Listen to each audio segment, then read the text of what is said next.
Hello काफल खाने टोलीहरु सन्चै हो? ए काफल कतिको पाकिरहेछ? धेरै पाकिरहेछ। यहाँ 6-7 जना काफल खाइराख्नु भएको छ। यो भानुभक्त महावीरदेखि अलि तल्लोमै पाउने क्रममा बीचमा काफलको रुखहरु छ दुईटा।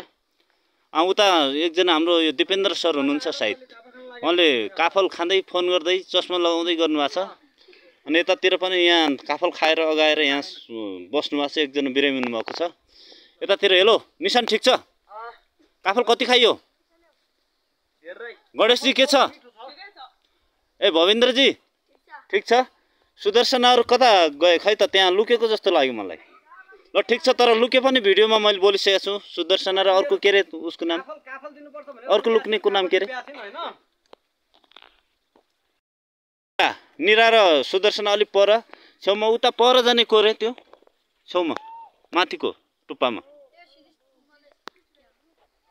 को?